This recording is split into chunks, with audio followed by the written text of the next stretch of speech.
Soccer fans travel to the World Cup in Qatar in 3 years' time. The airport they arrive at, the roads they travel on, the hotels they stay at, and the stadiums they sit in will all have been made with the help of slave labor. Qatar is a tiny authoritarian Gulf state. It's the richest country in the world, but it lacks one thing: cheap labor. And so it's been importing hundreds of thousands of men from some of the poorest countries in the region, Nepal, Bangladesh, India, parts of Africa, to help it build its World Cup dream. It has a population of just 2.7 million, but now 2 million of them are migrant workers. Over the past 6 years, I've been documenting their lives for the Guardian newspaper from my base in Nepal. And my reporting started in the summer of 2013, when day after day I would stand at the arrivals gate of Kathmandu's airport. And I would watch hundreds of young men come off flights from the Gulf. They'd come out the arrivals gate pushing trolleys, sometimes laden with big flat-screen TVs. It was sort of a symbol of their success, because migration to the Gulf works for some people. But then I would wait, and something else would come out of those arrival gates on those trolleys. Coffins, bearing the bodies of migrant workers. One of them was a young man called Ganesh Bishwakarma, and I followed his coffin back to his village.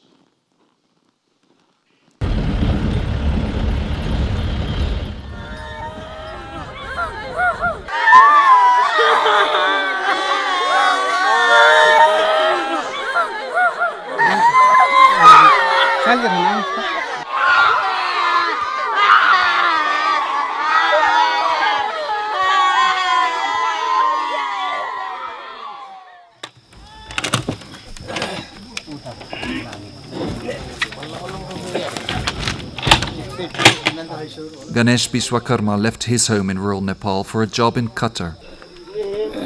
6 weeks later, he died of a cardiac arrest. He was just 16.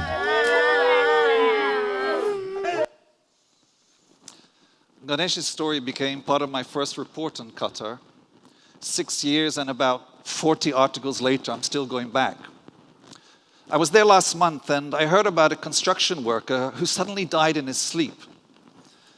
He was called Rupchanda Rumba, and he was 24 years old. Now, when a journalist hears something like this, they have to go and investigate. So I found out some of his co-workers, and I went out to meet them. Now, it's a bit risky for foreign journalists to meet with migrant workers in Qatar. I know of at least 10 journalists who have been arrested or detained for doing so. So we met in the dark, they got into my car, turned the lights off, and they told me the story about Rupchandra. Rupchandra was a scaffolder on one of the new World Cup stadiums. Now, the committee that's organizing the World Cup make a big deal about the special way they treat these stadium workers. But Rupchandra's story illustrated everything that goes wrong when poor migrants go to Qatar. First of all, Rupchandra had spent a huge amount to get to Qatar. Migrants have to pay recruitment agents to go there. $1,000, $2,000, sometimes up to $5,000. And they don't have that money, so they borrow it at a high interest rate. So they're deep in debt before they've even left home. And then when they arrive in Qatar, often they find their salaries and their jobs are different to what they were promised. That was certainly the case with Rupchandra. He ended up being paid just $9 a day. You see, for many, Qatar, a job in Qatar is not a route out of poverty, it's a trap. Now you might think, why didn't he just leave the job? Why didn't he go home? He can't. When he arrived at Doha's international airport, his employer confiscated his passport. And then Rupchandra and all the other 2 million migrant workers in Qatar are subject to an employment system called kafala. And under kafala, these workers are tied to their employer. They cannot leave the job and they cannot leave the country without their employer's permission. Kafala is a license to exploit. So I asked Rupchandra's co-workers, can you take me to where he lived and where he died? You see, migrant workers in Qatar don't choose where they live. Their employer houses them in vast labor camps. I mean, they're literally called labor camps. They're squalid, they're overcrowded, 8, 10, 12 men to a room. This is the camp that Rupchandra was living in when he died. It was a truly awful place to die. But I wasn't surprised to see it because back in 2013, when I first went there, I documented some of these camps. And they look like this. This glittering world is built by men who live in a very different one. त्यही हो problem भनेको त्यही हो यहाँ हाम्रो अब त्यो toilet bathroom हेर्दाखेरि त्यस्तै छ केही त्यसको सफाइ छैन हैन सब उस्तै छ यहाँ भाडा एक रुममा चाहिँ 12 14 जना मान्छे हालेछ हैन 2 वर्ष भएको हामीले बेडै सिट दिए छैन भन्छ आफै किनेर ल्याऊ. These labor camps on the outskirts of the capital Doha are home to thousands of migrant workers. In this camp, over 600 men share just 2 kitchens. Kitchen भन्नुहुन्छ भने तपाईहरु गरे हेर्न सक्दैछन् त्यहाँ. यति मच्छरहरु र यति सांगलाहरु कीटाणुहरु झिंगाहरु त्यहाँ भन्क्या हुन्छ त्यो झिंगा खाना बसिन्छ त्यही कारणले मान्छे नि बिमार हुन्छ. So I asked Rupchandra's co-workers, why did he die? What happened? And they said early in the morning on June 23rd, while everyone was still in their beds, he started to struggle to breathe. They said he sounded like someone was choking him. And they panicked, they called an ambulance, they took him away, and it was too late. And so I went to the main hospital in Doha to find out why workers like Rupchandra are dying. And I found someone who had the answer.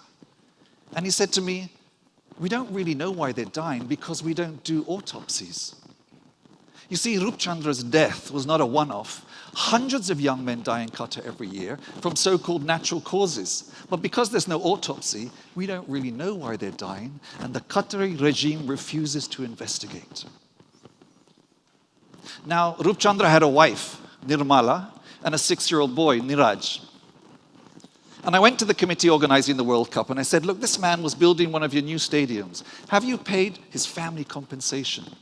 And they said, yes, all compensation have been paid. That turned out to be a lie. Because I went back to Kathmandu. If you've been listening, you figure out I'm a really stubborn guy. I went back to Kathmandu, and I met Nirmala and her son. And she said to me, no, I didn't get any compensation from Qatar. But I did get $590. And I said, $590? Where did that come from? And she said, Rupchandra's co-workers, the ones who are earning $9 a day, they all donated whatever they could afford, and they sent it to me. So in Qatar, you have tens of thousands of men laboring under what is effectively state-sponsored slavery. You have a man building a World Cup stadium who died, but no one investigated his death. You have his wife, who now has no husband, no income, and no compensation from the richest country in the world. And you have their 6-year-old son, who, his mother told me, keeps asking one question: where's my dad? Which leads to another question. Why does Qatar allow this? And after 6 years of reporting on this issue, I have one simple answer. They just don't care. I talked to one Nepali man who had lived and worked in Qatar for a long time. And he said, Pete, in Qatar there are no human rights because there's no humanity. And I think what he meant was this: the Qatari authorities don't see their migrant workers as human. For them, they are disposable. And so in Qatar, and indeed across the whole Gulf, the reason slavery still exists today is the same reason it has always existed, which is one race thinks it's superior to another. Now, up to a few days ago, this story I'm telling you had a different ending. But last week, the Qatari authorities announced some major reforms to their labor laws. Maybe they heard I was coming to talk here today. And what they said is by January, they will abolish the kafala system. Workers will be free to change their job. Workers will be free to leave the country, and they'll introduce a minimum wage. If this is properly enforced, it will represent a massive victory for people who are fighting for workers' rights in Qatar. It demonstrates that journalism has power, and it shows that given the right pressure, at the right time, in the right way, even authoritarian regimes can crack. But there's a big gap between a policy announcement and real change for workers. And for the tens of thousands who have already suffered in Qatar, for the thousands who have lost their lives, it's too late. So when the World Cup ends in a little over 3 years, I wonder what names you'll remember. Will it be the names of the global soccer superstars, Cristiano Ronaldo, Kylian Mbappe, Lionel Messi? Not me.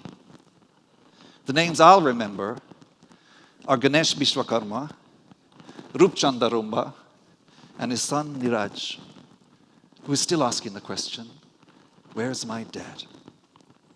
Thank you.